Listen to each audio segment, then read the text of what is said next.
Hello, and happy Wednesday. So, I'm gonna let you in on a little secret. It's not that big of a secret, but I'm sure you figured out that it's impossible for me to film, edit, and post my videos on Wednesday. So some of this stuff, all of this stuff, most of this stuff actually happens before Wednesday so that everything can go smoothly on Wednesday and that you can watch my videos at 2 p.m. on Wednesday afternoons here in Eastern US. It is currently Tuesday evening and I am just wrapping up the filming and painting portion of my process. I started yesterday and I started by creating one painting. It was a textured painting that I haven't quite given up on, but I really needed to set aside because I needed a little bit of time to sort of figure out what my next moves are going to be on that painting. So yesterday, late in the day, I found myself starting a second painting for this week's video. And I'm just finally wrapping that one up. I won't lie, it was a bit of a journey. It's been kind of an interesting day. This is actually take 2 of my introduction, and I don't know what's going on lately. Well, I do know that I have not been feeling well. Although, knock on wood, today I'm actually feeling really well. My energy feels really good. Even though I still kind of feel like my head's in a bit of a cloud ever since I got COVID. I still actually feel really well and I don't have a migraine this week. So from that perspective, things are really great. And thank you all so much for your kindness, your compassion, and your understanding while I was going through all of that stuff. But yeah, I'm in a bit of a cloud still, and I think that may be contributing to why I'm having some other challenges. So anyway, the painting is finished. I am at a place right now where I think I like it. I think I need to also maybe take a step back because it's been, like I said, it's been a journey. There were near tears this afternoon because at one point I took a little bit of a detour creatively and it was a pretty dark road. Oh my goodness. Anyway, all of this to say, the video is complete. I am gonna work hard to get it to be posted at the correct time tomorrow, and hopefully that's gonna work out. It should work out. I feel like I still have enough time, but sometimes with downloads or uploads or whatever, it can take a little bit more time than I would like it to. So I'm sorry for all of this rambling. I'm just trying to be very upfront with you that there are days when it's just not as easy as other days. And I think that's true for just about everything in life. So we're just gonna go with the flow and see how it goes. Hopefully you will enjoy watching this process. I hope you'll be able to learn something from my process because I am gonna be using a brush I have never until today painted with, and that is a fan brush. And I'm using it with watercolors, so I'm not 100% sure how that's gonna go, but I've had it for a long time and it finally kind of called my name for it to be pulled out, and hopefully you'll learn how to use it and think that maybe it's something that you could use in the future, because I think the results in the end actually turned out pretty cool. But we'll see. So I feel a need to kind of bring myself down back to earth because it's been, like I said, a bit of a roller coaster ride. I'm happy that that part of the process is now finished. I still need to edit and I need to do all the other things that go along with the editing part of the process so that I can have a video for you by tomorrow afternoon. And that means I need to focus. I need to focus pretty hard. So thankfully I'm feeling well enough to do that. Anyway, without any further ado, I'm gonna jump into my editing and let you get on with watching the video. Like I said, I hope you'll learn something. I hope you'll be able to giggle with me and see how you might have done things differently than I did them. And it's always about learning. Always, always about learning. When we don't necessarily achieve the results that we want to achieve, especially right from the get-go, as long as we're learning, we are winning. So I am focusing on that, and let's get going with this week's video. Thank you again so much for being here with me.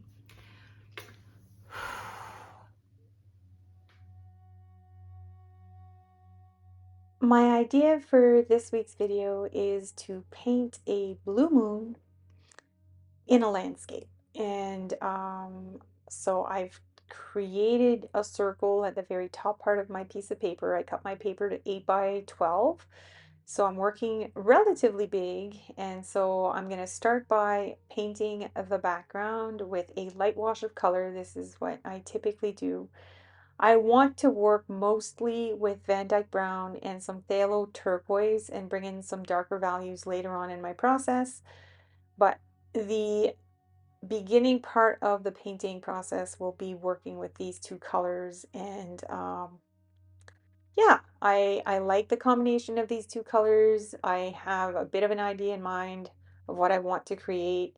I'm trying not to be too attached to my idea, but sometimes when you have an idea and you're really excited about that idea, it's hard not to feel attached. So, as you, I'm sure, have determined from my introduction, I was really holding on to this idea a little bit hard, and at some point that made my process maybe a little bit more challenging. But anyway, first things first, light washed in the background. I'm going to come in with some salt, create some textures, and then I'll start adding some more color.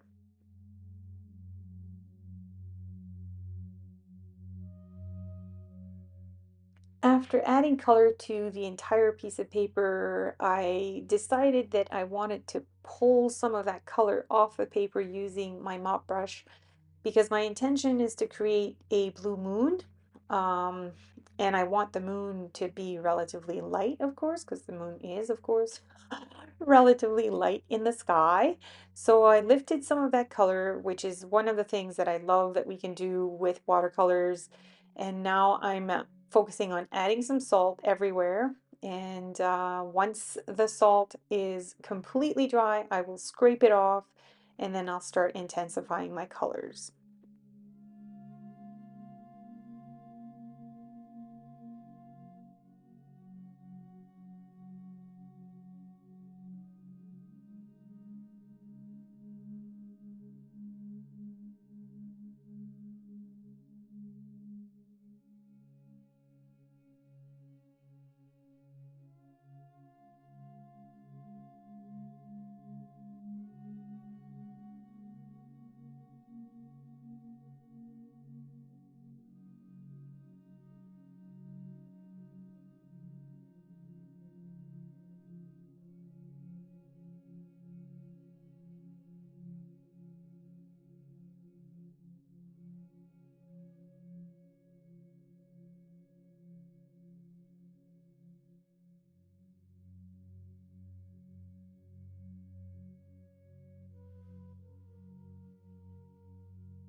As I mentioned earlier in my painting process, my idea for this painting is to paint a blue moon. And I guess, going to be taking this a lot more literally than it actually is in reality, because a blue moon is not necessarily a moon that is blue, though I've read that it can be described as such because sometimes atmospheric conditions make it so that the moon, when you're looking at it in the sky, does appear to be a little bit more blue. What an actual blue moon is the second full moon in a calendar month. So normally in one calendar month we have just one full moon, and when a blue moon occurs, it's the second full moon in that month. And so it's something that is relatively rare, and that's probably why we have the expression today, once in a blue moon, because it's meant to express that it's something that doesn't happen very often.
Those of you who've been watching my channel for a while now already know that I am an intuitive painter. And what that simply means is that I tend to let my process develop as I am going along. So oftentimes this means that a decision I've made earlier in my process might end up creating something that is not overly visible by the end of the process. And I am okay with that. I prefer to work like this because it makes it easier for me to keep my process going. I'm not constantly trying to guess what I'm going to do next. I'm just kind of going with the flow, and whatever creative nudges come my way, I tend to follow. And so sometimes initially I am creating something like here, I'm creating some rolling hills in the foreground, and I am going to add some salt to this area. And by the time I'm done, this may or may not still be visible.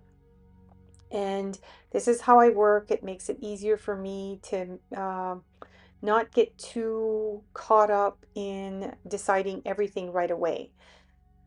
And hopefully that makes sense. For me, it's one of the best ways to work because as I'm working like this, again, I don't get stuck in trying to figure everything all out all at once, and it makes my process smoother. Now, that doesn't mean that all of the decisions I make as I'm going along end up working out for me. Sometimes they do not, and you will see that in this painting process in particular. Not right now, but it's coming. Stay tuned.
I've let everything I've created so far dry, and now I'm going to come in and add some dark value contrast. And I am working on creating a very dark, not overly diluted um, mix of this blackberry color that I really love. It's one of my darkest blue values, and I think it's going to go really well in this painting. So I'm just creating a fair amount of that mix because I'm going to come in now with a plastic card and I'm going to start adding some tree trunks.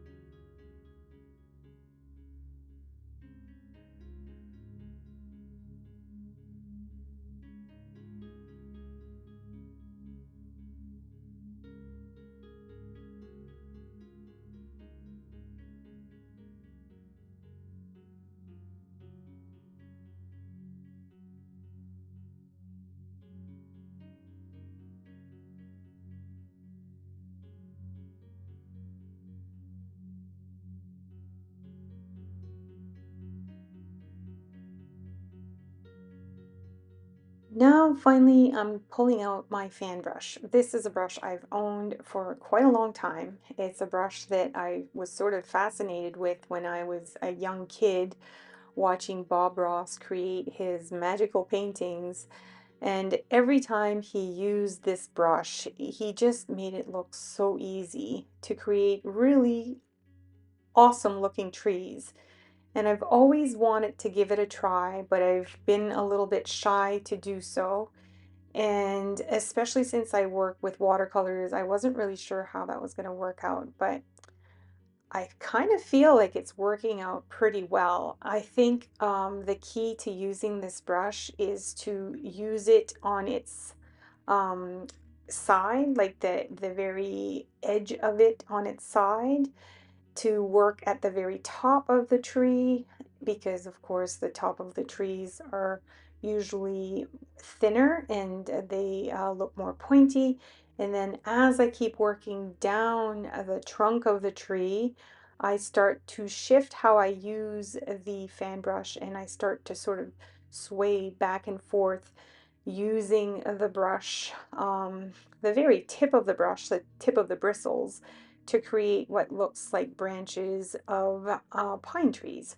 So I'm really happy with how this is turning out. I'm actually enjoying working with this brush. It's kind of neat. It seems to work really well for doing this.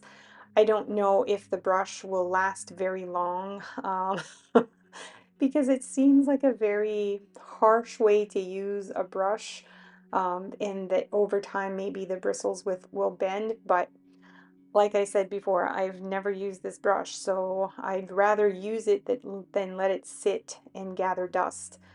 Because as you know, art supplies are pretty expensive and we might as well put them to use. I decided to use this blackberry color because, as I mentioned before, it's one of my darkest blue paints, and I want to have a really dark value of color because this is the foreground of the painting, and of course, the trees, if there's a bright moon in the background, the trees would be backlit and they would look darker. So I wanted to use this dark color to sort of help them create that dark value contrast and give the impression that they are backlit by the moon.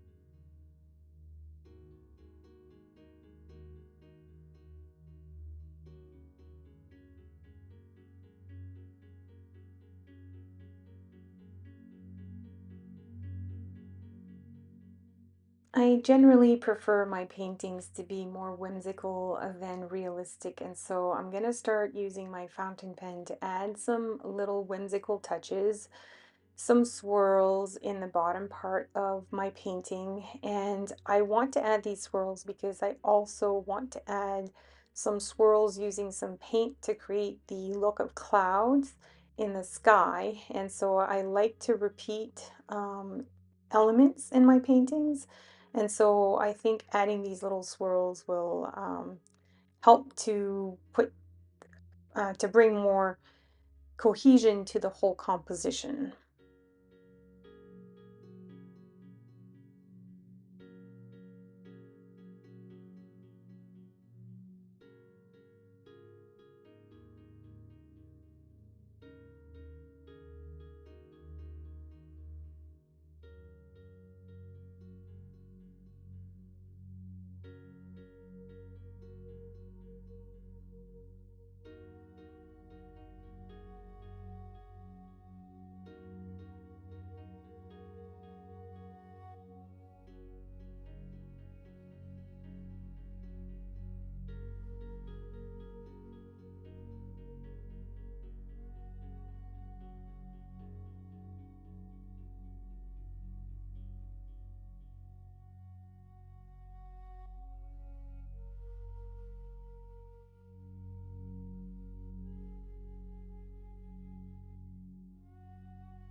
For the swirly clouds next to my moon, I've decided I'm going to work with two different golds, both from the same little palette here by CSY Art Gallery. The first I'm going to be working with is called Rich Pale Gold, and then I'll also use some classical gold. And I'm doing this because I kind of feel like the top part of the painting seems a little bit more on the bland side, and I want to add a little bit of pizzazz using one gold for the swirls and then eventually adding a second gold around the moon. And potentially I'll add a little bit more of the classical gold as well, but for now I'm just going to be working with the rich pale gold.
Remember during my introduction when I was saying at some point in the painting process I decided to take a little detour and it didn't work out so well? Well, this is it.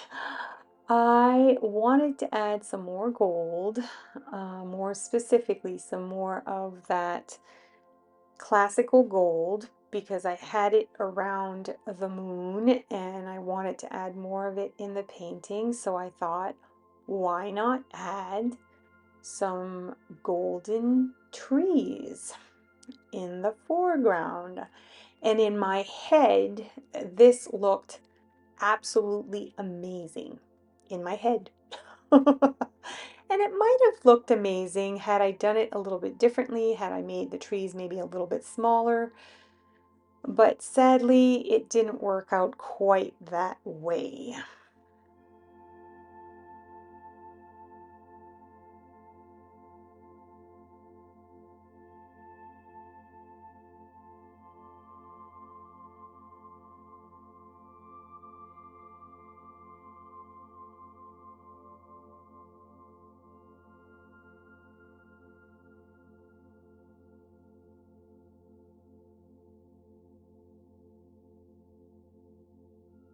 I could have chosen to hit the brakes at this point specifically because already just having created those little tree trunks, I was feeling like it was too much, like they were standing out way more than I actually wanted them to.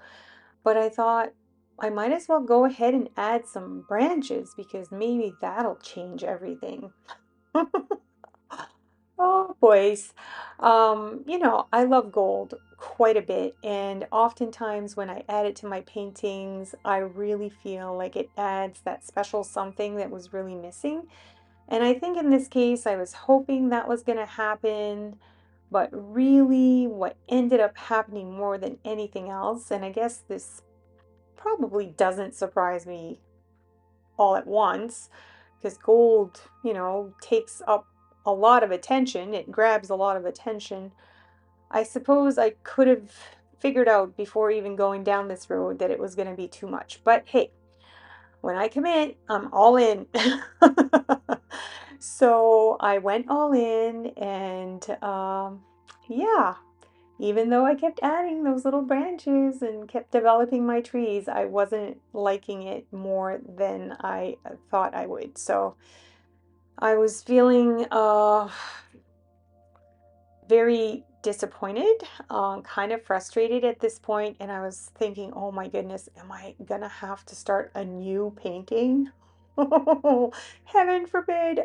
Just, this is like late afternoon on Tuesday, and I should actually be in editing mode. I should not still be painting at this point. So you know, live and learn, as they say. But anyway, like I said, I committed to it.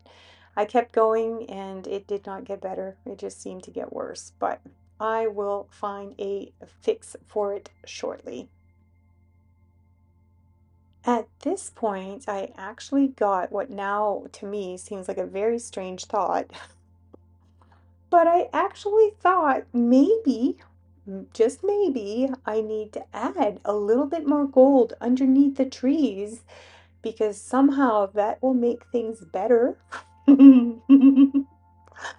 Uh, yeah, so no, that was not the solution.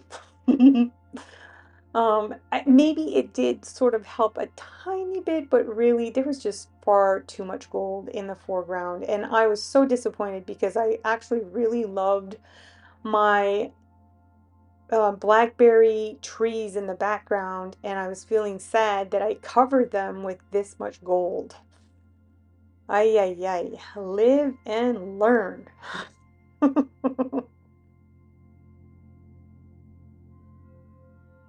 I was just about to throw this out when I thought, you know what? Why don't you try to remove as much of that gold as possible? So I pulled out some clean paper towels, sprayed my golden, not so loving, not so lovely trees, and I sprayed them with water and I tried to lift as much of the paint as I possibly could. And it actually did help somewhat. It was sort of making them go away. I think there was just too much gold, and I needed to lift a lot of that paint off the paper, which feels kind of like a sad thing because, I love my gold, and the last place I want it to be is on a piece of paper towel. But I generally save my paper towels so I can reuse them as backgrounds in paintings. And so I knew the gold would not be lost, that it would serve another purpose somewhere else. But man, I just wish I had not covered those whimsical little dark trees in the background with so much gold. But live and learn. And if I had not done this, I would have not known that I didn't like it. So I'm choosing to see the positive side of things. I'm going to keep lifting as much of this paint off the paper as possible. Then I will leave this for a little bit, let it dry, and I'll focus on adding some other details somewhere else, just so I could give myself a chance to breathe and ground myself from my disappointment, and then continue to move forward. To help myself regain my composure and get refocused on finishing the painting rather than scrapping it, I decided that it was best to focus on creating some simple details, details I knew generally work relatively well for me, details that I like, and details that are not hard or complicated to create because I needed to sort of shake it off, as Taylor Swift would say. And this was the best way for me to do it. And so I'm just using my ruler at this point to create some guidelines, and then I'm going to come in with my pen, the same pen I'm working with right now, and I'm just going to create some simple vertical lines going up and down my sky.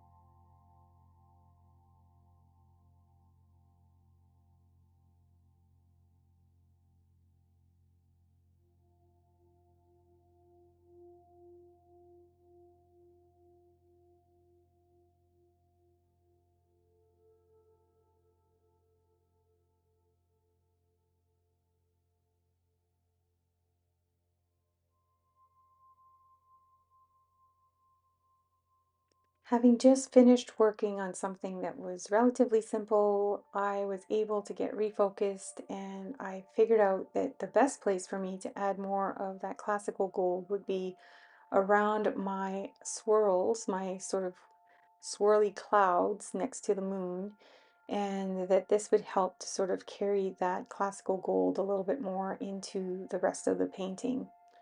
Um, it's an interesting thing that when you're working on creating very simple details, the types of details that really don't require a lot of thought or analytical thinking, that oftentimes this is when the best ideas surface. And so for me, this is always a blessing, and I'm very happy when these little artistic nudges come and guide me in a better direction.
My blue moon needs a little bit more pizzazz, so I've decided to add another ring of that classical gold in the center of the moon.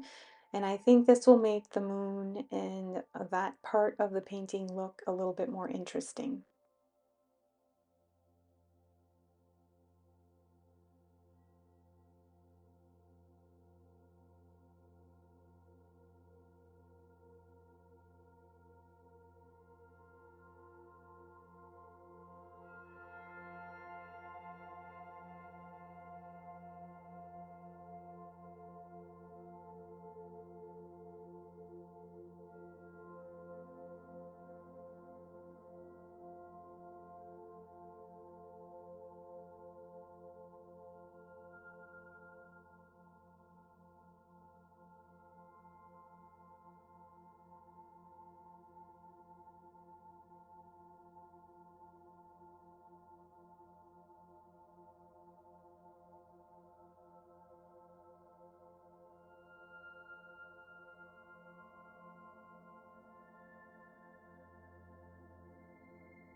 Now that I've had a chance to refocus myself and give my chance, my give my intuition a little bit more room to step in, I have been able to figure out that probably the best thing to do at this point would be for me to go back to the last thing I really loved in that bottom part of the painting, and that was those dark blackberry colored pine trees. And so now that most of the gold is gone, I think it's going to work relatively well for me to come in with some not so diluted blackberry, and I'm just going to redo my trees, and hopefully this will just feel better. And already as I'm dabbing the paint and I'm creating these little pine bows, I'm feeling much better about where this painting is heading. And that gold, even though I wasn't able to completely remove it from the background, or from the foreground, I should say, the gold is now going to be pushed back into the background because I'm going over it. And if anything, I'm hoping it's just going to look a little bit whimsical, like maybe there are some fireflies or something in the forest and they're just glowing their light in the background of the trees. Gotta look for the positive.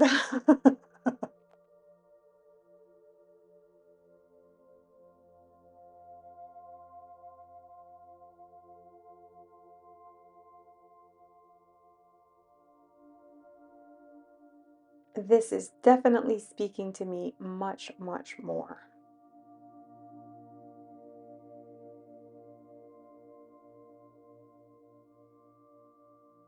For balance, I'm going to spread a tiny bit of that blackberry color in my sky as well. And I didn't really want to cover my moon or the clouds, and so I decided to use a piece of paper towel to cover that area as best possible. And that way my splatters will only go in the places where I think I will like them, and I don't have to worry about creating little blotches of navy blue color or blackberry color in areas where I don't want it.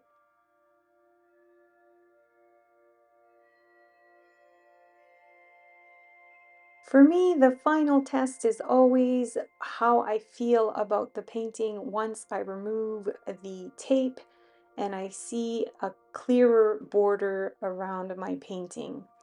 Already, just removing that tape and the very smudged border is making me feel much better about the painting. And so, even though at one point I was really struggling with this painting, I've now gotten myself to a point where I actually like the painting again. Like I said, it was a journey, but I got there.